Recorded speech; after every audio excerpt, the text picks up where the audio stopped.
E a nova ministra dos Direitos Humanos, Macaé Evaristo, do PT, é ré na Justiça de Minas Gerais pelo superfaturamento de uniformes escolares durante sua gestão à frente da Secretaria de Educação de Belo Horizonte. Segundo o Estadão, ela chegou a ser acionada judicialmente pela mesma prática quando foi secretária estadual da Educação entre 2015 e 2018, mas o processo foi encerrado após um acordo com o Ministério Público de Minas Gerais. A petista foi anunciada na segunda-feira, 9, por Lula como substituta de Silvio Almeida, que foi demitido depois de ser alvo de denúncias de abuso sexual. Macaé Evaristo não é a única integrante do governo Lula com problemas na justiça. Juscelino Filho, como a gente já detalhou de todas as formas possíveis, o ministro das Comunicações foi indiciado pela Polícia Federal em junho desse ano por corrupção passiva, fraude em licitações e organização criminosa. Então, Grebe, repito, sai o acusado de assédio, entra a acusada de superfaturamento. Só mudam as violações pelas quais eles são acusados. Mas ainda confirma em dobro a minha tese anterior à demissão do Silvio Almeida, de que no país da corrupção relativa, o assédio não é tão relativo assim. Isso eu já apontava há anos. O que envolve abuso de homem contra mulher gera uma comoção nacional, uma pressão contrária àqueles envolvidos, muito maior do que o escândalo de corrupção. Tanto que o Lula disse que no caso do Juscelino teria que esperar para o indiciamento ser aceito. Ele fez até uma confusão total a respeito dessas nomenclaturas. Na verdade, tinha que esperar a denúncia da Procuradoria-Geral da República, que ainda seria analisada pelo Supremo Tribunal Federal. Na ocasião, ele falou até especificamente do Alexandre de Moraes, talvez porque o Moraes seja relator de tudo, né? É o relator-geral da República. E manteve o Juscelino Filho no governo. Contra o Silvio Almeida, tampouco há denúncia. Há denúncia no sentido individual, de pessoas que saíram para dizer que foram vítimas dele. Não no sentido do órgão competente estabelecer a denúncia, no seu aspecto formal.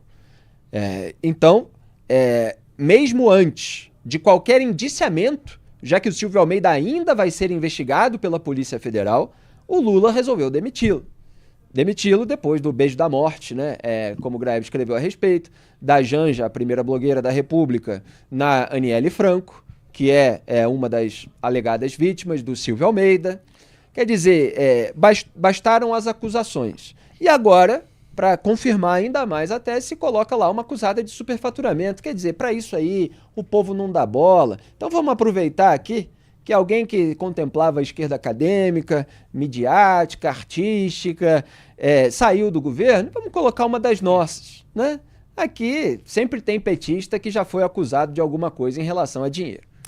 Felipe, olha, para mim é um enigma isso. Eu passei a tarde hoje tentando achar uma resposta. Fiquei lendo ali artigo acadêmico para ver se tinha alguma explicação para isso. Veja, não durou 24 horas no cargo depois que surgiram as acusações.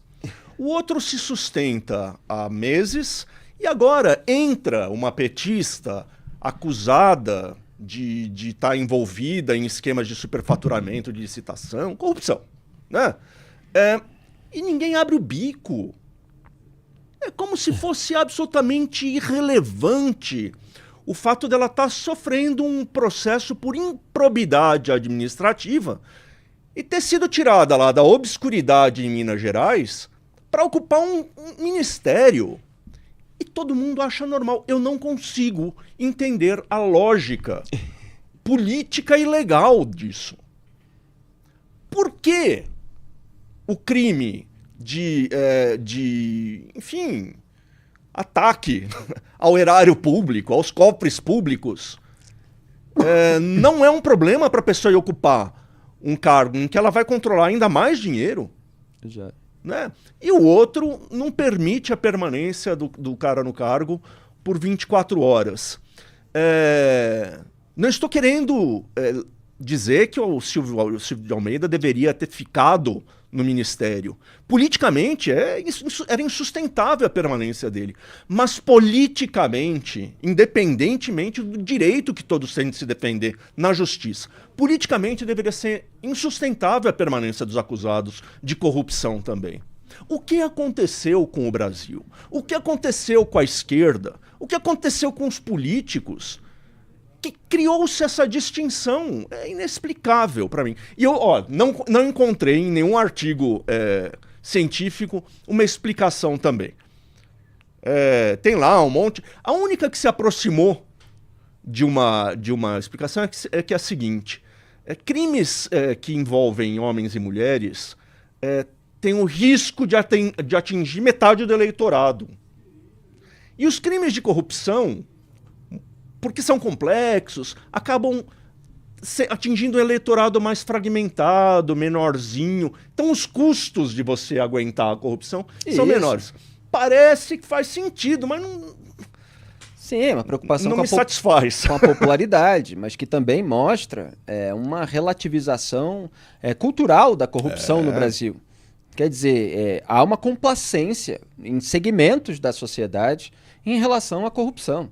Há, evidentemente, alguns segmentos que ainda sobram aí, mas que nesse momento parecem minoritários, quando você tem gente, inclusive no campo da direita, envolvida com histórico de peculato, com histórico de furto qualificado. Na esquerda, toda a corrupção que a gente viu, mensalão, petrolão, etc. Houve uma relativização geral em busca da impunidade geral e agora poucas vozes se erguem nesse sentido.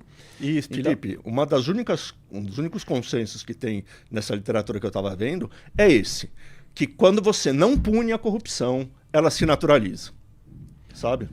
Exatamente. Aliás, quando a gente entra nos detalhes aqui do caso envolvendo a Macaé, a gente vê que os preços máximos por kit de uniforme eram de R$ 67,51 para o primeiro modelo e de R$ 77,31 para o segundo.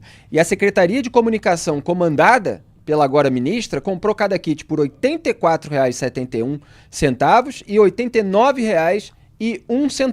Uma diferença de 17,20 e de 11,20 por unidade, que lá na frente dá 3,1 milhões a 4,4 milhões. Então, repito, de 3,1 milhões a 4,4 milhões de reais, você teve aí uma diferença que é a diferença do superfaturamento. Você ganha ali em cada unidade de qualquer produto, no caso era um uniforme escolar. 17, 18 reais. E aí você embolsa milhões de reais.